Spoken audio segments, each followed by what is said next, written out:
یاد رہے کہ حضرت نوح علیہ السلام کو آدم ثانی بھی کہا جاتا ہے۔ اسلامی تاریخ اور احادیث کے مطابق حضرت نوح علیہ السلام آدم علیہ السلام کی 9ویں نسل میں سے ہیں۔ آپ کے اصلی نام کے بارے میں مختلف روایات ہیں، جن میں عبد الغفار، عبد الملک اور عبد العلا وغیرہ آیا ہے۔ آپ کو نوح کہنے کی وجہ اور علت کے بارے میں بتایا جاتا ہے کہ آپ نے اپنے لیے یا اپنی قوم کے لیے 500 سال گریہ وزاری کیا، اسی وجہ سے آپ کو نوح یعنی زیادہ گریہ وزاری کرنے والا کے نام سے یاد کیا جانے لگا۔ پیارے دوستو، کہا جاتا ہے کہ اہل زمین پر شیطان کا راج تھا۔ اللہ تعالیٰ سے مانگی ہوئی مہلت سے فائدہ اٹھاتے ہوئے ابلیس نے پوری قوم کو کفر و شرک میں مبتلا کر دیا تھا۔ گھر بت کدے بن چکے تھے اور 5 بتوں کو اپنا معبود تصور کر لیا گیا تھا۔ انہی 5 بتوں کو انہوں نے مشکل کشا اور حاجت روا ٹھہرا رکھا تھا۔ قرآن مجید نے ان بتوں کے نام ود، سوا، یاغوث، یاؤق اور نصر بتائے ہیں۔ لوگ انبیاء سابقین علیہ السلام یعنی ابو البشر حضرت آدم علیہ السلام، حضرت شیث علیہ السلام اور حضرت ادریس علیہ السلام کی تعلیمات کو یکسر بھلا چکے تھے۔ حضرت ادریس علیہ السلام کو بھی وفات پائے سینکڑوں برس گزر چکے تھے۔ اولاد آدم علیہ السلام کی نافرمانیوں اور شیطان کی مکاری و عیاری نے کرۂ ارض کو کفر و شرک، برائی اور بے حیائی کی غلاظتوں سے بھر دیا تھا۔ چنانچہ اللہ تعالیٰ نے اس قوم ہی میں سے ایک نیک شخص حضرت نوح علیہ السلام کو نبوت کے جلیل القدر منصب پر فائز فرمایا۔ جیسا کہ قرآن مجید میں ارشاد ہے، ہم نے نوح علیہ السلام کو ان کی قوم کی طرف نبی بنا کر بھیجا۔ انہوں نے ان سے کہا، میں تم کو کھول کھول کر ڈر سنانے اور یہ پیغام پہنچانے آیا ہوں کہ اللہ کے سوا کسی کی عبادت نہ کرو۔ اگر تم اسی طرح کفر و شرک میں مبتلا رہے تو مجھے ڈر ہے کہ تم کسی سخت عذاب الہی میں مبتلا نہ ہو جاؤ۔ لیکن قوم نے ان کی ہدایت کو حقارت سے ٹھکرا دیا۔ حضرت نوح علیہ السلام طویل عرصے سے ہمہ وقت تبلیغ دین میں مصروف رہنے کے باوجود اپنی قوم کی بے راہ روی پر بڑے دل گرفتہ رہتے۔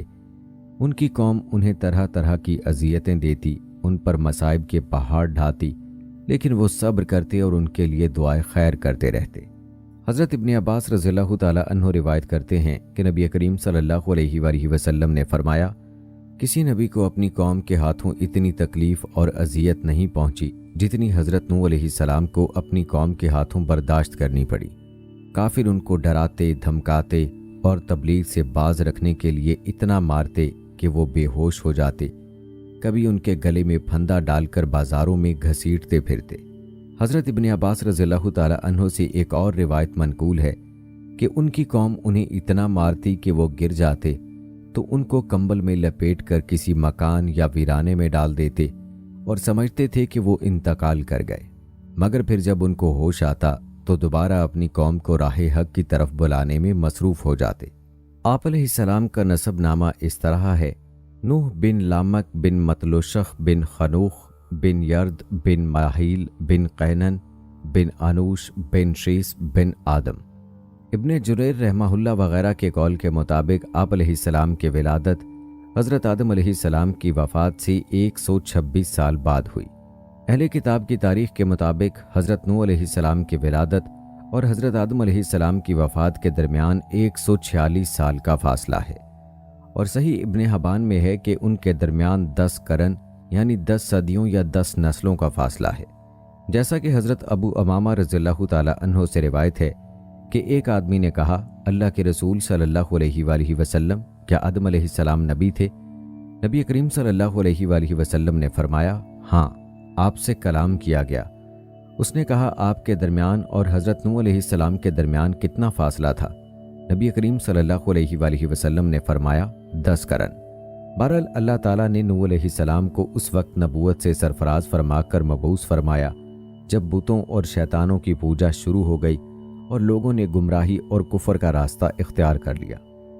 چنانچہ اللہ تعالیٰ نے بندوں پر رحمت فرماتے ہوئے انہیں مبعوث فرمایا۔ اس طرح وہ پہلے رسول تھے جنہیں زمین والوں کی طرف بھیجا گیا۔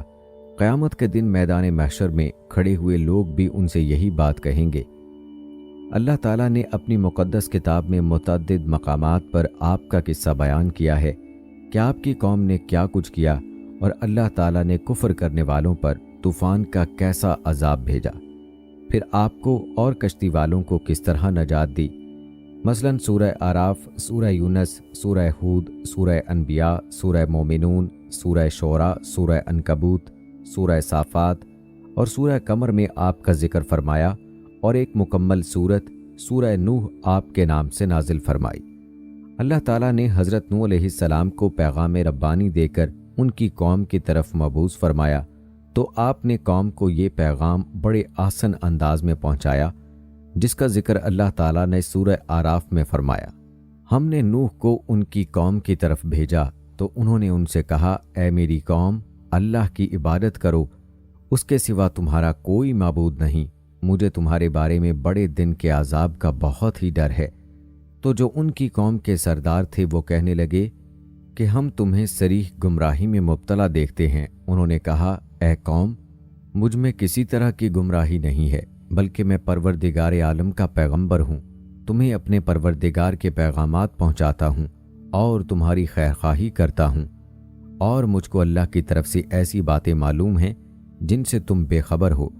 کیا تم کو اس بات سے تعجب ہوا ہے کہ تم میں سے ایک شخص کے ہاتھ تمہارے پروردگار کی طرف سے تمہارے پاس نصیحت آئی تاکہ وہ تم کو ڈرائے اور تاکہ تم پرہیزگار بنو اور تاکہ تم پر رحم کیا جائے؟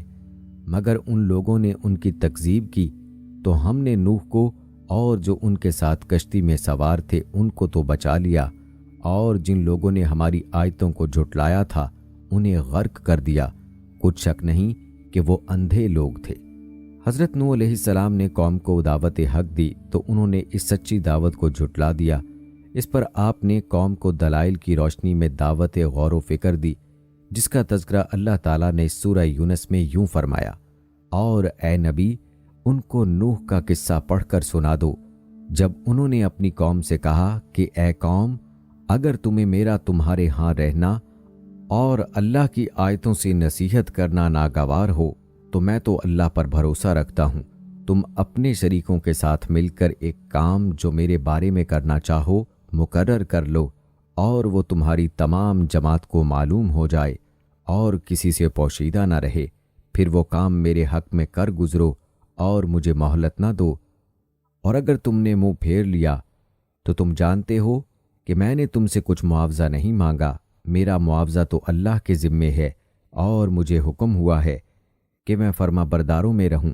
لیکن ان لوگوں نے تکذیب کی تو ہم نے ان کو اور جو لوگ ان کے ساتھ کشتی میں سوار تھے سب کو طوفان سے بچا لیا اور انہیں زمین میں خلیفہ بنا دیا، اور جن لوگوں نے ہماری آیتوں کو جھٹلایا ان کو غرق کر دیا۔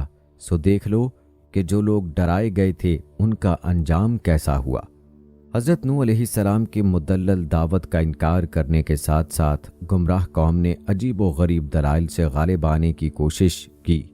نوح علیہ السلام نے ان کے ان باطل استدلالات کا نہایت شافی جواب دیا، جیسا کہ سورہ ہود میں اللہ تعالیٰ نے فرمایا، اور ہم نے نوح کو ان کی قوم کی طرف بھیجا تو انہوں نے ان سے کہا کہ میں تم کو کھول کھول کر ڈر سنانے اور پیغام پہنچانے آیا ہوں کہ اللہ کے سوا کسی کی عبادت نہ کرو، مجھے تمہاری نسبت دردناک عذاب کے دن کا خوف ہے۔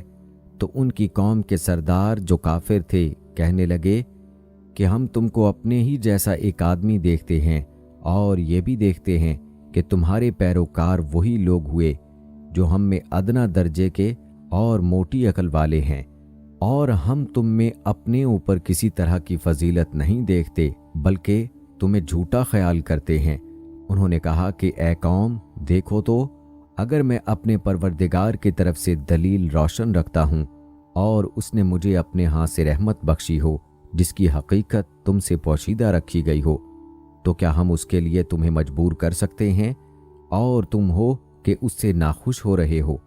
اور اے قوم، میں اس نصیحت کے بدلے تم سے مال و زر کا خواہاں نہیں ہوں، میرا صلہ تو اللہ کے ذمے ہے، اور جو لوگ ایمان لائے ہیں ان کو نکالنے والا بھی نہیں ہوں، وہ تو اپنے پروردگار سے ملنے والے ہیں۔ لیکن میں دیکھتا ہوں کہ تم لوگ نادانی کر رہے ہو، اور برادران ملت، اگر میں ان کو نکال دوں تو عذاب الہی سے بچانے کے لیے کون میری مدد کر سکتا ہے؟ بھلا تم غور کیوں نہیں کرتے؟ اور میں تم سے یہ نہیں کہتا ہوں کہ میرے پاس اللہ کے خزانے ہیں، اور نہ یہ کہ میں غیب جانتا ہوں، اور نہ یہ کہتا ہوں کہ میں فرشتہ ہوں، اور نہ ان لوگوں کی نسبت جن کو تم حقارت کی نظر سے دیکھتے ہو یہ کہتا ہوں کہ اللہ ان کو بھلائی یعنی اعمال کی جزائے نیک نہیں دے گا، جو ان کے دلوں میں ہے اسے اللہ خوب جانتا ہے۔ اگر میں ایسا کہوں تو بے انصافوں میں ہوں۔ انہوں نے کہا کہ نوح، تم نے ہم سے جھگڑا تو کیا اور جھگڑا بھی خوب کیا، لیکن اگر سچے ہو تو جس چیز سے ہمیں ڈراتے ہو وہ ہم پر لا نازل کرو۔ نوح نے کہا کہ اس کو تو اللہ ہی چاہے گا تو نازل کرے گا، اور تم اس کو کسی طرح ہرا نہیں سکتے۔ اور اگر میں یہ چاہوں کہ تمہاری خیر خواہی کروں اور اللہ یہ چاہے کہ تمہیں گمراہ کرے تو میری خیر خواہی تم کو کچھ فائدہ نہیں دے سکتی۔ وہی تمہارا پروردگار ہے اور تمہیں اسی کی طرف لوٹ کر جانا ہے۔ کیا یہ کہتے ہیں کہ اس پیغمبر نے قرآن اپنے دل سے بنا لیا ہے؟ آپ کہیے کہ اگر میں نے اس کو گھڑا ہے تو میرے گناہ کا وبال مجھ پر، اور جو گناہ تم کرتے ہو اس سے میں بری الذمہ ہوں۔ اور نوح کی طرف وحی کی گئی کہ تمہاری قوم میں جو لوگ ایمان لا چکے ان کے سوا اور کوئی ایمان نہیں لائے گا، تو جو کام یہ کر رہے ہیں ان کی وجہ سے غم نہ کھاؤ، اور ایک کشتی ہمارے حکم سے ہمارے روبرو بناؤ، اور جو لوگ ظالم ہیں ان کے بارے میں ہم سے کچھ نہ کہنا، کیونکہ وہ ضرور غرق کر دیے جائیں گے۔ تو نوح نے کشتی بنانی شروع کر دی، اور جب ان کی قوم کے سردار ان کے پاس سے گزرتے تو ان سے تمسخر کرتے۔ وہ نوح کہتے کہ اگر تم ہم سے تمسخر کرتے ہو تو جس طرح تم ہم سے تمسخر کرتے ہو اسی طرح ایک وقت ہم بھی تم سے تمسخر کریں گے، سو تم کو جلد معلوم ہو جائے گا کہ کس پر عذاب آتا ہے جو اسے رسوا کرے گا، اور کس پر ہمیشہ کا عذاب نازل ہوتا ہے۔ یہاں تک کہ جب ہمارا حکم آ پہنچا اور تنور جوش مارنے لگا تو ہم نے نوح کو حکم دیا کہ ہر قسم کے جانداروں میں سے جوڑا جوڑا یعنی 2 ایک نر اور ایک مادہ لے لو، اور جس شخص کی نسبت حکم ہو چکا ہے کہ ہلاک ہو جائے گا اس کو چھوڑ کر اپنے گھر والوں کو اور جو ایمان لایا ہو اس کو کشتی میں سوار کر لو، اور ان کے ساتھ ایمان بہت ہی کم لوگ لائے تھے۔ نوح نے کہا کہ اللہ کا نام لے کر کہ اسی کے ہاتھ میں اس کا چلنا اور ٹھہرنا ہے اس میں سوار ہو جاؤ، بے شک میرا پروردگار بخشنے والا مہربان ہے۔ اور وہ ان کو لے کر طوفان کی لہروں میں چلنے لگی۔ لہریں کیا تھیں؟ گویا پہاڑ تھے۔ اس وقت نوح نے اپنے بیٹے کو جو کشتی سے الگ تھا پکارا کہ بیٹا ہمارے ساتھ سوار ہو جا اور کافروں میں شامل نہ ہو۔ اس نے کہا کہ عنقریب پہاڑ کی طرف جگہ پکڑوں گا جو کہ مجھے پانی سے بچا لے گا۔ نوح نے کہا کہ آج اللہ کے عذاب سے کوئی بچانے والا نہیں، اور نہ کوئی بچ سکتا ہے مگر جس پر اللہ رحم کرے۔ اور اتنے میں دونوں کے درمیان لہر حائل ہوئی، سو وہ ڈوب کر رہ گیا، اور حکم دیا گیا کہ اے زمین اپنا پانی نگل جا، اور اے آسمان تھم جا، تو پانی خشک ہو گیا اور کام تمام کر دیا گیا، اور کشتی جودی پہاڑ پر جا ٹھہری، اور کہہ دیا گیا کہ بے انصاف لوگوں پر لعنت نازل ہو۔ اور نوح نے اپنے پروردگار کو پکارا اور کہا کہ پروردگار میرا بیٹا بھی میرے گھر والوں میں سے ہے، تو اس کو بھی نجات دے، تیرا وعدہ سچا ہے اور تو سب سے بہتر حاکم ہے۔ اللہ نے فرمایا کہ نوح وہ تیرے گھر والوں میں سے نہیں ہے، وہ تو ناشائستہ افعال والا ہے۔ تو جس چیز کی تم کو حقیقت معلوم نہیں اس کے بارے میں مجھ سے سوال ہی نہ کرو، اور میں تم کو نصیحت کرتا ہوں کہ نادان نہ بنو۔ نوح نے کہا کہ پروردگار میں تجھ سے پناہ مانگتا ہوں کہ ایسی چیز کا تجھ سے سوال کروں جس کی مجھے حقیقت معلوم نہیں، اور اگر تو مجھے نہیں بخشے گا اور مجھ پر رحم نہیں کرے گا تو میں تباہ ہو جاؤں گا۔ حکم ہوا کہ نوح ہماری طرف سے سلامتی اور برکتوں کے ساتھ جو تم پر اور تمہارے ساتھ کی جماعتوں پر نازل کی گئی ہیں اتر آؤ، اور کچھ اور جماعتیں ہوں گی جن کو ہم دنیا کے فوائد سے محفوظ کریں گے، پھر ان کو ہماری طرف سے دردناک عذاب پہنچے گا۔ یہ حالات من جملہ غیب کی خبروں کے ہیں جو ہم آپ کی طرف وحی کرتے رہتے ہیں، اور اس سے پہلے نہ تم ہی ان کو جانتے تھے اور نہ تمہاری قوم ہی ان سے واقف تھی۔ سو صبر کرو کہ انجام پرہیزگاروں ہی کا بھلا ہے۔ دوستو، اللہ تعالیٰ نے اپنے نبی کی فریاد قبول کر کے مومنوں کی نجات اور منکروں کی تباہی کا سامان کر دیا۔ سورہ صافات میں اللہ تعالیٰ نے ان الفاظ میں پھر ذکر کیا، اور ہم کو نوح نے پکارا سو دیکھ لو کہ ہم دعا کو کیسے اچھے قبول کرنے والے ہیں، اور ہم نے ان کو اور ان کے گھر والوں کو بڑی مصیبت سے نجات دی، اور ان کی اولاد کو ایسا کیا کہ وہ باقی رہ گئی، اور پیچھے آنے والوں میں ان کا ذکر جمیل باقی چھوڑ دیا۔ سلام ہے نوح پر تمام دنیا والوں میں، نیکوکاروں کو ہم ایسا ہی بدلہ دیا کرتے ہیں، بے شک وہ ہمارے مومن بندوں میں سے تھے، پھر ہم نے دوسروں کو ڈبو دیا۔ اسی طرح دوستو اللہ تعالیٰ نے سورہ عنکبوت میں فرمایا، اور ہم نے نوح کو ان کی قوم کی طرف بھیجا تو وہ ان میں 50 برس کم 1000 برس رہے، پھر ان کو طوفان کے عذاب نے آ پکڑا اور وہ ظالم تھے، پھر ہم نے نوح کو اور کشتی والوں کو نجات دی اور کشتی کو اہل عالم کے لیے نشانی بنا دیا۔ پھر اسی طرح سے اللہ تعالیٰ نے سورہ قمر میں مزید فرمایا، ان سے پہلے نوح کی قوم نے بھی تکذیب کی تھی تو انہوں نے ہمارے بندے کو جھٹلایا اور کہا کہ دیوانہ ہے، اور انہیں ڈانٹا بھی، تو انہوں نے اپنے پروردگار سے دعا کی کہ باری تعالیٰ میں ان کے مقابلے میں کمزور ہوں، تو ان سے بدلہ لے۔ پس ہم نے زور کے می سے آسمان کے دہانے کھول دیے اور زمین میں چشمے جاری کر دیے، تو پانی ایک کام کے لیے جو مقدر ہو چکا تھا جمع ہو گیا، اور ہم نے نوح کو ایک کشتی پر سوار کر لیا جو تختوں اور میخوں سے تیار کی گئی تھی، وہ ہماری آنکھوں کے سامنے چلتی تھی۔ یہ سب کچھ اس شخص کے انتقام کے لیے کیا گیا جس کو کافر نہ مانتے تھے، اور ہم نے اس کو ایک عبرت بنا چھوڑا۔ تو کوئی ہے جو سوچے سمجھے، سو دیکھ لو کہ میرا عذاب اور ڈرانا کیسا ہوا، اور ہم نے قرآن کو سمجھنے کے لیے آسان کر دیا ہے، تو کوئی ہے جو سوچے سمجھے۔ نوح علیہ السلام نے قوم کو دن رات دعوت توحید پہنچائی، انہیں اللہ تعالیٰ کی نعمتیں یاد دلائیں، نظام کائنات میں غور و فکر کی دعوت دی، مگر قوم نے دعوت حق قبول کرنے کی بجائے دشمنی کی راہ اختیار کی اور اپنے نبی کو سنگین دھمکیاں دی۔ آخرکار نبی محترم نے مایوس ہو کر قوم کی تباہی و بربادی کی دعا کر دی، جس کا ذکر اللہ تعالیٰ نے سورہ نوح میں ان الفاظ میں کیا ہے، جس کا ترجمہ ہے، ہم نے نوح کو ان کی قوم کی طرف بھیجا کہ اپنی قوم کے لوگوں کو خبردار کر دے، پیشتر اس کے کہ ان پر درد دینے والا عذاب واقع ہو۔ انہوں نے کہا کہ اے قوم، میں تم کو کھلے طور پر نصیحت کرتا ہوں کہ اللہ کی عبادت کرو اور اس سے ڈرو اور میرا کہا مانو، وہ تمہارے گناہ بخش دے گا اور موت کے وقت مقرر تک تم کو مہلت عطا کر دے۔ جب اللہ کا مقرر کیا ہوا وقت آ جاتا ہے تو تاخیر نہیں ہوتی، کاش تم جانتے ہوتے۔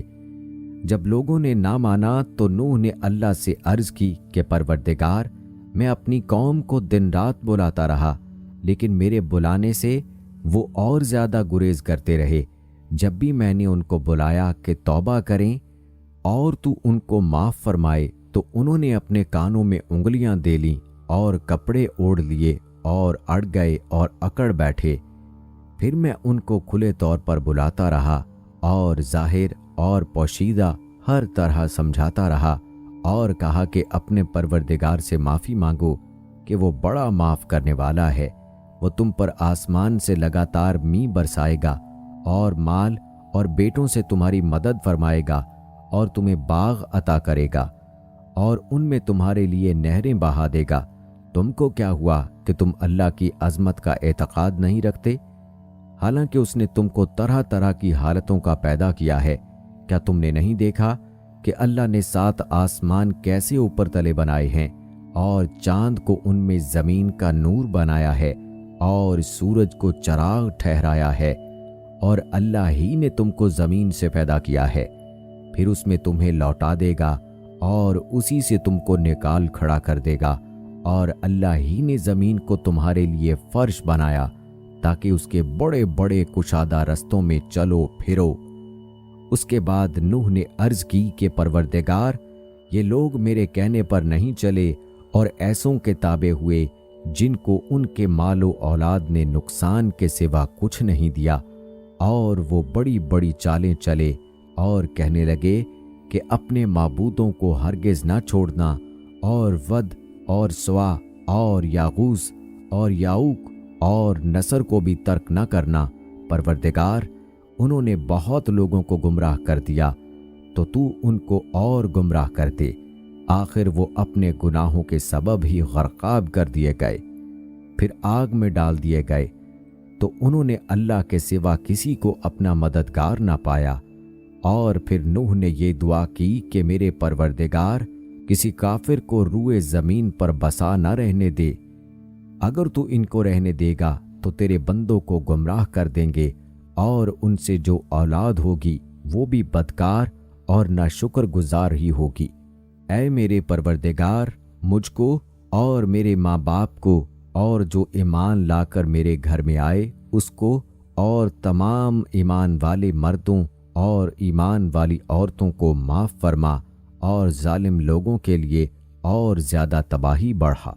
دوستو، پہلے آپ کو بتا چکے ہیں کہ آدم علیہ السلام اور نوح علیہ السلام کے درمیان 10 قرن تھے جو سب اسلام پر قائم تھے، اور یہ بھی آپ کو بتا چکے ہیں کہ قرن سے مراد نسل یا صدی ہے۔ ان نیک لوگوں کے بعد ایسے واقعات پیش آئے جن کے نتیجے میں لوگ بت پرستی میں مبتلا ہو گئے۔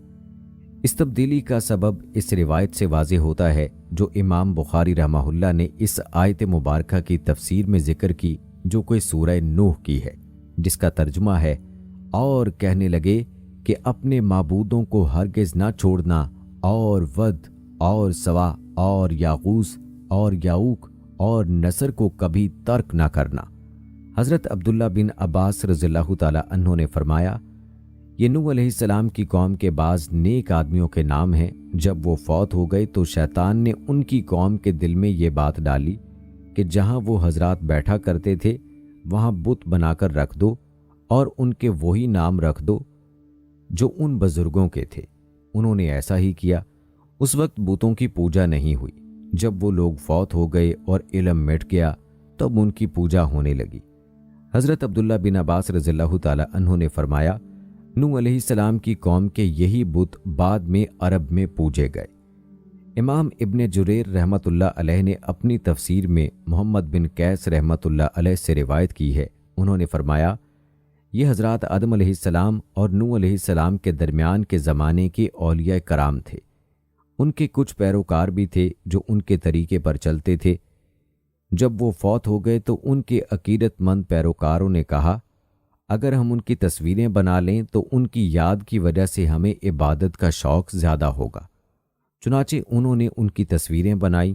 جب یہ تصویریں بنانے والے افراد فوت ہو گئے اور ان کی جگہ دوسرے لوگ آ گئے تو ابلیس نے ان کے دلوں میں وسوسہ ڈالا کہ تمہارے باپ دادا ان اولیاء کرام کی عبادت کیا کرتے تھے اور انہی کی وجہ سے انہیں بارش ملتی تھی۔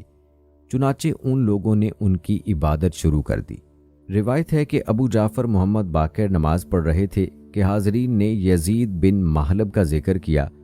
نماز سے فارغ ہو کر انہوں نے فرمایا، تم نے یزید بن محلب کا ذکر کیا، وہ اس علاقے میں قتل ہوئے ہیں جہاں سب سے پہلے غیر اللہ کی پوجا ہوئی تھی۔ انہوں نے ود کے بارے میں فرمایا، وہ ایک نیک آدمی تھا جو قوم میں ہر دل عزیز تھا۔ جب وہ فوت ہو گیا تو لوگ بابل میں اس کی قبر پر بیٹھ گئے اور بہت زیادہ غمگین ہو گئے۔ جب ابلیس نے ان کا غم دیکھا تو انسانی صورت میں ان کے پاس آ کر کہنے لگا، میں دیکھ رہا ہوں کہ تم ان صاحب کی وفات پر بہت دل گرفتہ ہو، تو کیا میں تمہیں اس جیسی ایک صورت نہ بنا دوں جو اس کی جگہ رکھی جائے اور وہ اس کی یادگار بن جائے؟ انہوں نے کہا، ہاں بنا دو۔ اس نے ود کا ایک بت بنا دیا۔ انہوں نے اسے چوپال میں رکھ لیا اور اسے یاد کرنے اور اس کی باتیں کرنے لگے۔ جب ابلیس نے دیکھا کہ لوگ ود کو بہت یاد کرتے ہیں تو کہا، کیا میں تم سے ہر شخص کے گھر میں اس طرح کا ایک مجسمہ نہ بنا دوں جس کو دیکھ کر اسے یاد کریں؟ انہوں نے کہا، ہاں بنا دو۔ اس نے ہر شخص کے گھر میں ایک بت بنا دیا۔ وہ اس کو دیکھ کر اس اللہ کے ولی ود کو یاد کرتے تھے۔ جب ان کے بیٹے بڑے ہوئے تو انہوں نے اپنے بزرگوں کو ان بتوں کو اہمیت دیتے دیکھا تو وہ بھی اسی طرح اہمیت دیتے رہے، حتیٰ کہ اگلی نسلوں کے لوگ اس بات سے بے خبر ہو گئے کہ ان کے بزرگ انہیں کیوں یاد کرتے تھے۔ البتہ انہوں نے آہستہ آہستہ ان کی عبادت شروع کر دی۔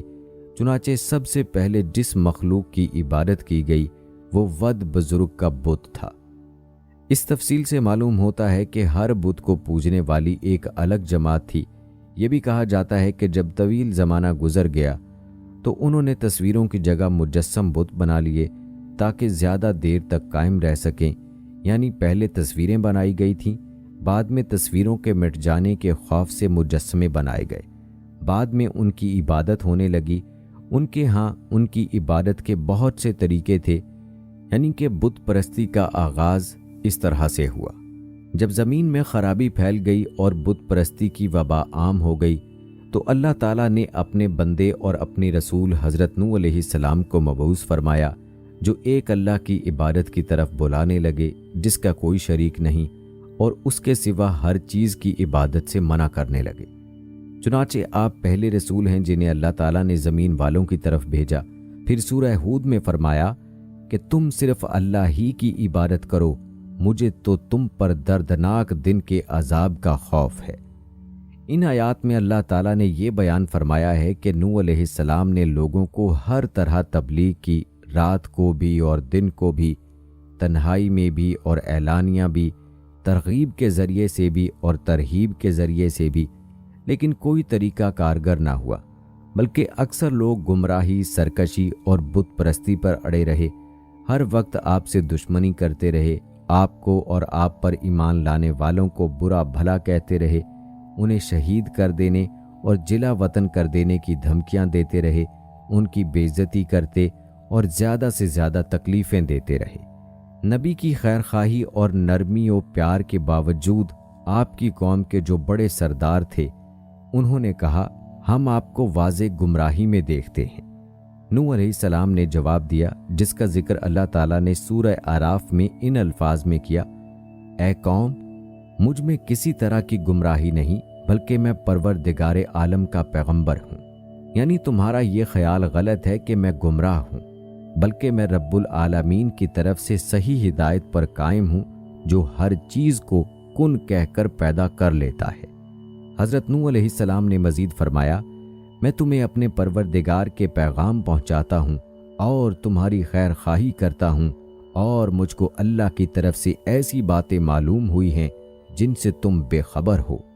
رسول کی یہی شان ہوتی ہے کہ فصیح و بلیغ بھی ہو اور نصیحت کرنے والا خیر خواہ بھی ہو، اور اسے اللہ کی عظمت و شان اور صفات کا علم بھی سب سے زیادہ ہوتا ہے۔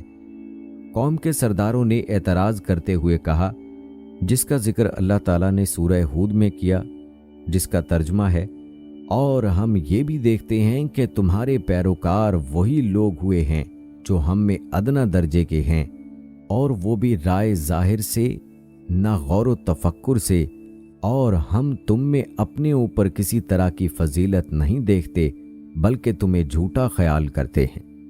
انہیں اس بات پر حیرت تھی کہ انسان اللہ کا رسول ہے۔ وہ نوح علیہ السلام کے متبعین کی توہین کرتے تھے اور انہیں کمتر سمجھتے تھے۔ ایک قول کے مطابق یہ افراد کمزور لوگ تھے، جیسے کہ ہرقل نے کہا تھا کہ کمزور ہی رسولوں کی پیروی کرنے والے ہوتے ہیں۔ اس کی وجہ یہ ہے کہ ان کے لیے حق کی قبولیت کے راستے میں کوئی رکاوٹ نہیں ہوتی۔ حقیقت یہ ہے کہ جس چیز کو انہوں نے عیب قرار دیا ہے وہی ان حضرات کا قابل تعریف وصف ہے۔ اللہ ان سے راضی ہوا، کیونکہ حق اتنا واضح ہوتا ہے کہ اسے سمجھنے کے لیے کسی غور و فکر اور تأمل و تاخیر کی ضرورت ہی نہیں ہوتی، بلکہ جب وہ سامنے آ جائے اسے مان لینا اور اس کی پیروی کرنا ضروری ہوتا ہے۔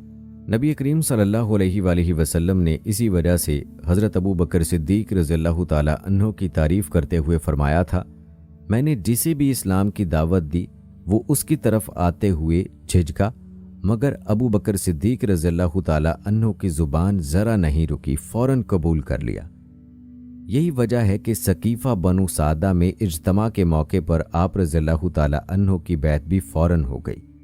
حاضرین کو سوچنے، سمجھنے اور غور و فکر کرنے کی ضرورت پیش نہیں آئی۔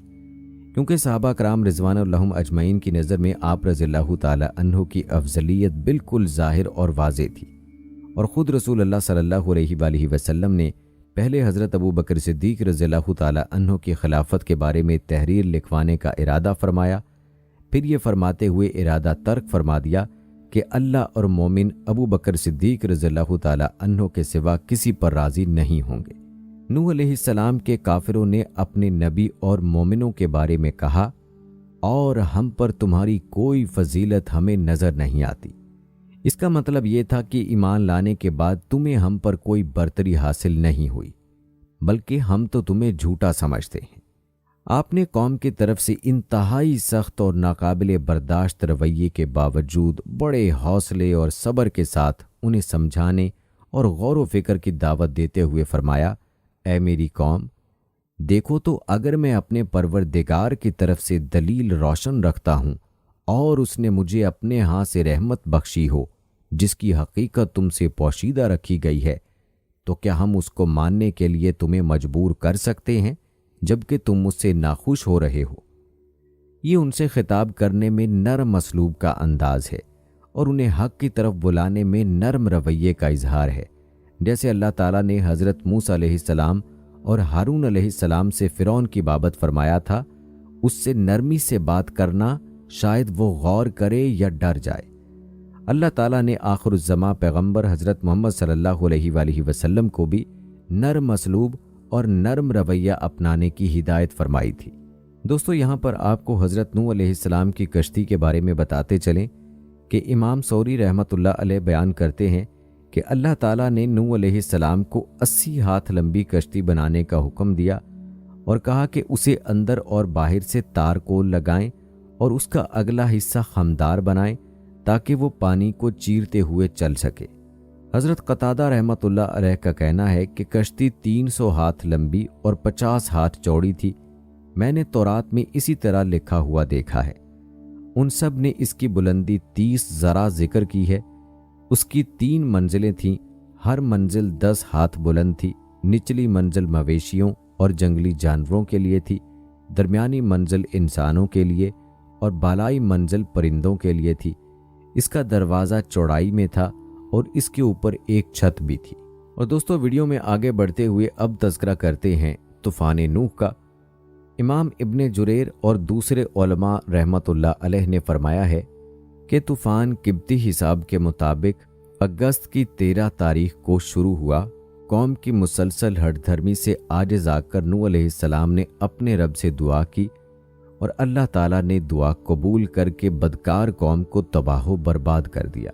سورہ مومنون میں اللہ تعالیٰ نے فرمایا، جب ہمارا حکم آ پہنچے اور تنور پانی سے بھر کر جوش مارنے لگے تو سب قسم کے حیوانات میں سے جوڑا جوڑا یعنی نر اور مادہ 2 کشتی میں بٹھا دو، اور اپنے گھر والوں کو بھی سوائے ان کے جن کی نسبت ان میں سے ہلاک ہونے کا حکم پہلے صادر ہو چکا ہے، اور ظالموں کے بارے میں ہم سے کچھ نہ کہنا، وہ ضرور ڈبو دیے جائیں گے۔ چنانچہ اللہ تعالیٰ نے آپ کو حکم دیا کہ جب میرا حکم آ جائے اور عذاب شروع ہو جائے تو ہر جانور اور ہر جاندار کا ایک ایک جوڑا کشتی میں سوار کر لیں، خواہ ان کا گوشت کھایا جاتا ہو یا نہ کھایا جاتا ہو، تاکہ اس کی نسل باقی رہے، اور اپنے گھر کے افراد کو بھی سوار کر لیں، مگر جس کے بارے میں پہلے فرمان جاری ہو چکا ہے اسے سوار نہ کریں۔ اس سے مراد وہ کافر ہیں جن کے بارے میں آپ کی بد دعا قبول ہو چکی ہے اور ان سے عذاب ٹل نہیں سکتا۔ اللہ تعالیٰ نے حکم دیا کہ عذاب نازل ہوتا دیکھ کر کافروں کے حق میں دعا نہ کر دیں، کیونکہ اس کا حتمی فیصلہ اللہ کی طرف سے ہو چکا ہے، جس کی یہ شان ہے کہ وہ جو چاہتا ہے کرتا ہے۔ اب آیت میں مذکور لفظ تنور سے اکثر علماء نے سطح زمین مراد لی ہے، یعنی زمین کے ہر حصے سے پانی پھوٹ نکلتا، حتیٰ کہ جن تنوروں میں آگ جلائی جاتی ہے ان میں سے بھی پانی نکلنے لگا۔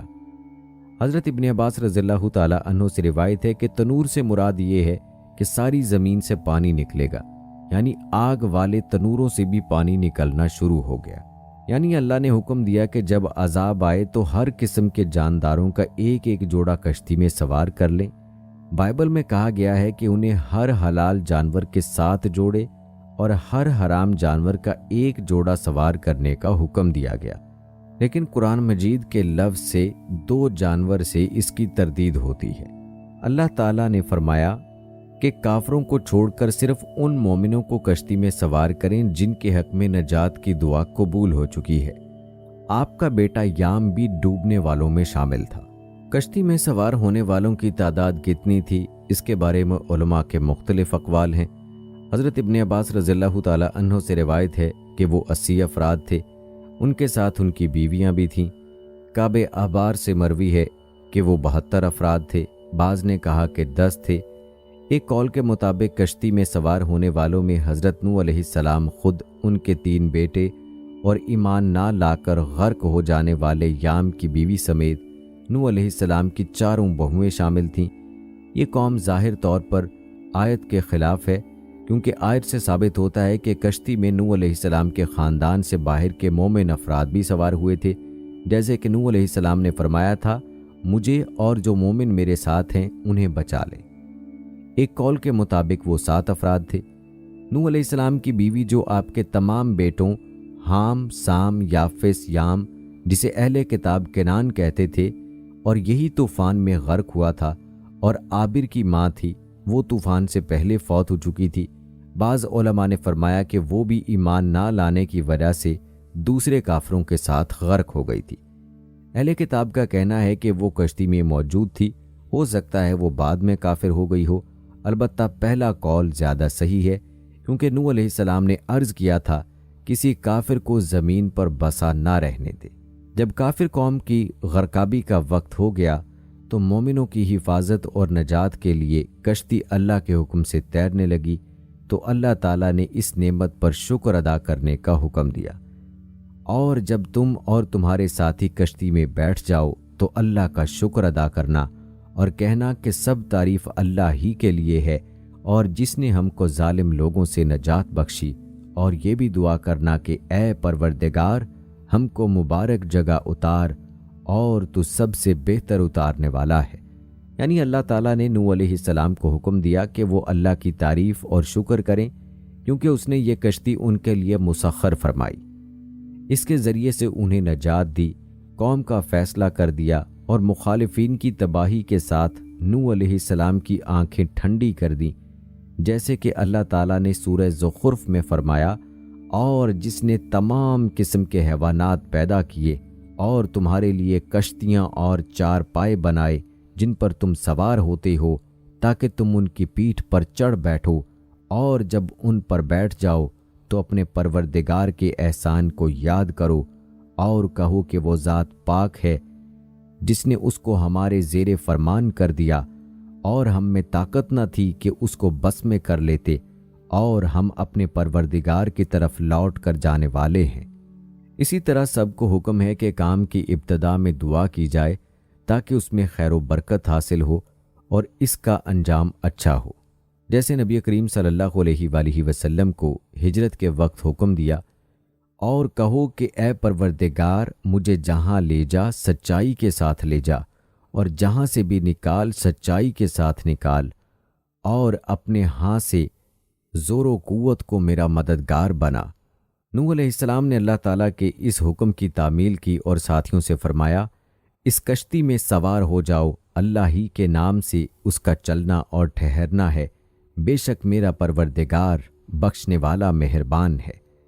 یعنی اس کے چلنے کی ابتدا و انتہا اللہ کے نام سے ہے، میرا رب بخشنے والا رحم کرنے والا ہے، لیکن ساتھ ہی وہ سخت سزا دینے والا بھی ہے، اس لیے اس کا عذاب مجرموں پر آ کر رہتا ہے، جیسے ان لوگوں پر آیا جنہوں نے اس کے ساتھ کفر کیا اور غیر اللہ کی عبادت کی۔ پھر دوستو، طوفان میں کس طرح سے کشتی آگے بڑھی اور کس طرح سے نوح علیہ السلام کے بیٹے کی غرقابی کا ذکر اللہ تعالیٰ نے قرآن پاک میں کیا۔ سورہ ہود میں اللہ تعالیٰ نے وہ بیان کیا ہے جس کا ترجمہ ہے، اور وہ ان کو لے کر طوفان کی لہروں میں چلنے لگی، لہریں کیا تھیں؟ گویا کے پہاڑ تھے۔ اس کی وجہ یہ تھی کہ اللہ تعالیٰ نے آسمان سے ایسی شدید بارش نازل فرمائی جو زمین پر اس سے پہلے کبھی نہیں ہوئی تھی، نہ بعد میں کبھی ہوگی۔ یوں لگتا تھا جیسے مشکوں کے منہ کھول دیے گئے ہوں، اور اللہ کے حکم سے زمین پر اور ہر راستے پر اور ہر قطعے سے پانی پھوٹنے لگا، جیسا کہ اللہ تعالیٰ نے فرمایا۔ تو نوح نے اپنے پروردگار سے دعا کی کہ الہی، میں ان کے مقابلے میں کمزور ہوں، تو ان سے بدلہ لے۔ پس ہم نے زور کے می سے آسمان کے دہانے کھول دیے اور زمین میں چشمے جاری کر دیے، تو پانی کا ایک کام کے لیے جو مقدر ہو چکا تھا جمع ہو گیا۔ اور ہم نے نوح کو ایک کشتی پر جو تختوں اور میخوں سے تیار کی گئی تھی سوار کر لیا، وہ ہماری آنکھوں کے سامنے چلتی تھی۔ یہ سب کچھ اس شخص کے انتقام کے لیے کیا گیا جس کو کافر مانتے نہ تھے۔ جب پانی طغیانی پر آیا تو ہم نے تم لوگوں کو کشتی پر سوار کر لیا تاکہ اس کو تمہارے لیے یادگار بنائیں اور یاد رکھنے والے کان اسے یاد رکھیں۔ کئی مفسرین نے فرمایا ہے کہ پانی بلند ترین پہاڑ سے بھی 15 ہاتھ بلند تھا۔ بائبل میں یہی لکھا ہوا ہے۔ حضرت ابن عباس رضی اللہ تعالی عنہ نے فرمایا کہ پانی کثرت سے نکل آیا، یعنی مشرق سے مغرب تک ساری زمین کے طول و عرض میں، میدانوں، پہاڑوں، صحراؤں اور چٹیل میدانوں میں ہر جگہ آیا، جس کے نتیجے میں ہر زندہ چیز ہلاک ہو گئی۔ اس وقت نوح نے اپنے بیٹے کو پکارا جو کہ کشتی سے الگ تھا کہ بیٹا ہمارے ساتھ سوار ہو جا اور کافروں میں شامل نہ ہو۔ اس نے کہا کہ میں ابھی پہاڑ سے جا لگوں گا، وہ مجھے پانی سے بچا لے گا۔ انہوں نے کہا کہ آج اللہ کے عذاب سے کوئی بچانے والا نہیں اور نہ کوئی بچ سکتا ہے مگر جس پر اللہ رحم کرے۔ اتنے میں دونوں کے درمیان لہر حائل ہو گئی اور وہ ڈوب کر رہ گیا۔ یہ نوح علیہ السلام کا بیٹا یام تھا جو سام، حام اور یافس کا بھائی تھا۔ بعض علماء نے اس کا نام کنان بتایا ہے۔ وہ کافر اور فاسق تھا۔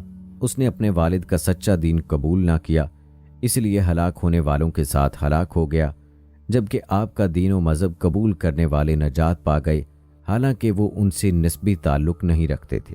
اور حکم دیا گیا کہ اے زمین اپنا پانی نگل جا اور اے آسمان تھم جا، تو پانی خشک ہو گیا اور کام تمام کر دیا گیا، اور کشتی کوہ جودی پر جا ٹھہری، اور کہہ دیا گیا کہ بے انصاف لوگوں پر لعنت۔ یعنی جب زمین پر کوئی ایسا انسان باقی نہ رہا جو اللہ کے سوا کسی کی عبادت کرتا ہو، تو اللہ نے زمین کو حکم دیا کہ اپنا پانی نگل لے، اور آسمان کو حکم دیا کہ بارش برسانا بند کر دے۔ چنانچہ پانی اترنے لگا اور مجرموں کو وہ سزا مل گئی جس کا اللہ نے فیصلہ کر رکھا تھا۔ وہ اپنی بدعمالیوں کی وجہ سے اللہ کی رحمت و مغفرت سے محروم رہے۔ اس کے بعد اللہ نے بیان فرمایا ہے کہ نوح علیہ السلام نے اپنے بیٹے کے حق میں رب سے دعا فرمائی اور سوال کیا کہ وہ کیوں غرق ہوا۔ اس سوال کا مقصد محض حصول علم تھا، یعنی اے اللہ، تو نے مجھ سے میرے اہل و عیال کو بچانے کا وعدہ فرمایا تھا، پھر میرا بیٹا کیوں غرق ہو گیا، حالانکہ وہ بھی میرے اہل و عیال میں شامل تھا۔ اللہ تعالیٰ نے فرمایا وہ تیرے گھرانے کے ان افراد میں شامل نہیں تھا جن کی نجات کا وعدہ کیا گیا تھا، کیونکہ یہ فرمایا گیا تھا اور اپنے گھر والوں کو بھی بٹھا لو سوائے ان کے جن کے حق میں ان میں سے ہلاک ہونے کا حکم صادر ہو چکا ہے، اور وہ ان افراد میں شامل تھا جن کے غرق کیے جانے کا فیصلہ ہو چکا تھا، اس لیے وہ اہل ایمان سے الگ ہو کر کفار سے مل گیا ہے اور انہی کے انجام سے دوچار ہوا۔ اس کے بعد اللہ تعالیٰ نے حکم دیا، اے نوح، ہماری طرف سے سلامتی اور برکتوں کے ساتھ جو تم پر اور تمہارے ساتھ کی جماعتوں پر نازل کی گئی ہیں اتر آؤ، اور کچھ اور جماعتیں ہوں گی جن کو ہم دنیا کے فوائد سے بہرہ ور کریں گے، پھر ان کو ہماری طرف سے دردناک عذاب پہنچے گا۔ جب زمین کی سطح سے پانی خشک ہو گیا اور زمین پر رہنا اور چلنا پھرنا ناممکن ہو گیا، تو نوح علیہ السلام کو حکم دیا گیا کہ کشتی سے اتر آئیں، جو طویل عرصہ پانی میں چلتی رہی تھی اور آخرکار مشہور پہاڑ جودی پر ٹھہر گئی۔ دوستو، آج کل زمین میں انسانوں کی جتنی اقوام ہیں سب نوح علیہ السلام کے بیٹوں سام، حام اور یافس کی طرف منسوب ہیں۔ حضرت سعید بن مسیب رحمۃ اللہ علیہ نے فرمایا، نوح علیہ السلام کے 3 بیٹے تھے، سام، یافس اور حام، اور ان تینوں کے 3 بیٹے تھے۔ سام کی نسل سے عربی، فارسی اور رومی وجود میں آئے، یافس کی نسل سے ترک، سکالبہ اور یاجوج ماجوج پیدا ہوئے، اور حام کی نسل سے قبطی، سوڈانی اور بربر اقوام ہیں۔ ایک قول کے مطابق نوح علیہ السلام کے یہ تینوں بیٹے طوفان کے بعد پیدا ہوئے تھے۔ طوفان سے پہلے ایک کنان پیدا ہوا تھا جو کافروں کے ساتھ غرق ہوا، اور دوسرا عابر پیدا ہوا تھا جو طوفان سے پہلے ہی فوت ہو گیا تھا۔ صحیح بات یہ ہے کہ نوح علیہ السلام کے تینوں بیٹے اپنی بیویوں اور والدہ سمیت کشتی میں موجود تھے، جیسا کہ تورات میں اس بات کی صراحت موجود ہے۔ حضرت عبداللہ بن عمر رضی اللہ تعالی عنہ سے روایت ہے، انہوں نے فرمایا، ہم لوگ رسول اللہ صلی اللہ علیہ وآلہ وسلم کی خدمت میں حاضر تھے کہ ایک بدو آیا۔ اس نے شام کے ایک شہر کا بنا ہوا جبہ پہنا ہوا تھا جس کو ریشم کے بنے ہوئے بٹن لگے ہوئے تھے۔ اس نے کہا، تم لوگوں کا ساتھی محمد شاہ سواروں کی اولاد شاہ سواروں کو جدی پشتی معزز لوگوں کو ذلیل کر دینا چاہتا ہے، اور گڈریوں کی اولاد گڈریوں کو بلند کر دینا چاہتا ہے۔ نبی کریم صلی اللہ علیہ وآلہ وسلم نے اس کا جبہ گریبان سے پکڑ کر فرمایا، میں تجھے بے عقلوں کا لباس پہنے ہوئے دیکھ رہا ہوں۔ پھر فرمایا، جب نوح علیہ السلام کی وفات کا وقت آیا تو انہوں نے اپنے بیٹے سے فرمایا، میں تجھے ایک نصیحت کرتا ہوں، میں تجھے 2 کام کرنے کا حکم دیتا ہوں اور 2 کاموں سے منع کرتا ہوں۔ میں تجھے لا الہ الا اللہ اختیار کرنے کا حکم دیتا ہوں۔ اگر ترازو کے ایک پلڑے میں 7 آسمان اور 7 زمینیں رکھ دی جائیں اور دوسرے پلڑے میں لا الہ الا اللہ رکھا جائے تو لا الہ الا اللہ والا پلڑا زیادہ وزنی ہونے کی وجہ سے جھک جائے گا۔ اگر 7 آسمان اور 7 زمین ایک بند حلقہ بن جائیں تو لا الہ الا اللہ انہیں جدا جدا کر دے گا۔ اور میں تجھے سبحانک اللہم و بحمدہ پڑھنے کا حکم دیتا ہوں، کیونکہ یہ ہر مخلوق کی تسبیح ہے اور اسی کی برکت سے مخلوق کو رزق ملتا ہے۔ اور میں تجھے شرک اور تکبر سے منع کرتا ہوں۔ میں نے عرض کیا، اللہ کے رسول صلی اللہ علیہ وآلہ وسلم، اس شرک سے تو ہم واقف ہیں، لیکن تکبر کا کیا مطلب ہے؟ کیا یہ بات تکبر ہے کہ کسی کے جوتے اچھے ہوں، جن کے تسمے خوبصورت ہوں؟ فرمایا نہیں۔ میں نے کہا، کیا یہ تکبر ہے کہ کسی کے پاس حلہ یعنی چادروں کا جوڑا ہو اور وہ اسے پہن لے؟ فرمایا نہیں۔ میں نے کہا، یا یہ ہے کہ کسی کے پاس سواری کے لیے جانور ہو؟ فرمایا نہیں۔ میں نے کہا، یا یہ ہے کہ کسی کے دوست ہوں جو اس کے پاس بیٹھے ہوں؟ فرمایا نہیں۔ میں نے عرض کیا، اللہ کے رسول صلی اللہ علیہ وآلہ وسلم، پھر تکبر ہوتا کیا ہے؟ فرمایا، حق کا انکار کرنا اور لوگوں کو حقیر جاننا۔ اور دوستو، چلیے ویڈیو کے آخر میں اب آپ کو نوح علیہ السلام کے دور کی بڑھیا کا حیران کن اور ایمان افروز واقعہ سناتے ہیں۔ کہتے ہیں کہ جب حضرت نوح علیہ السلام کشتی بنا رہے تھے تو ایک مومنہ بوڑھی عورت روز اللہ کے نبی کے پاس اپنی گٹھڑی لے کر آتی اور کہتی، اے اللہ کے نبی، کب کشتی روانہ ہوگی؟ حضرت نوح علیہ السلام فرماتے، ابھی دیر ہے۔ وہ عورت شام تک بیٹھی رہتی اور پھر اٹھ کر چلی جاتی۔ ایک دن حضرت نوح علیہ السلام نے فرمایا کہ اے عورت، جب جانا ہوا تو تمہیں بتا دیا جائے گا۔ یہ عورت واپس چلی گئی اور انتظار کرنے لگی کہ کب نوح علیہ السلام بلائیں گے۔ اس دوران عذاب آ گیا اور کشتی روانہ ہو گئی، لیکن حضرت نوح علیہ السلام نے اس عورت کو نہ بلایا۔ ظاہری طور پر نوح علیہ السلام کو اس کو بلانا بھلا دیا گیا۔ جب طوفان تھما تو ایک دن حضرت نوح علیہ السلام کے دل میں محبت جاگی کہ شہر کو دیکھوں جہاں سے چلا تھا۔ وہاں آئے اور قریب جا کر دیکھا تو ایک جھونپڑی میں دیا جل رہا تھا۔ حضرت نوح علیہ السلام یہ دیکھ کر چونک گئے کہ روئے زمین پر کوئی ایسا گھر بھی ہے کہ اتنے عظیم طوفان کے بعد بھی جس میں چراغ جل رہا ہے۔ انہوں نے وہاں تکبیر بلند کی تو وہ عورت سامان لے کر آ گئی اور کہنے لگی، یا نبی اللہ، کیا کشتی تیار ہے؟ چلیں۔ حضرت نوح علیہ السلام نے حیرت سے اس کو دیکھا اور کہا، رکو بڑھیا، کیا تمہیں کچھ پتہ بھی نہیں چلا؟ وہ کہنے لگی، یا نبی اللہ، کیا نہیں پتہ چلا؟ دوستو، یہ رب کی شان ہے کہ جس کو چاہے ہلاکت کے نقشوں میں بھی زندہ رکھ کر دکھاتا ہے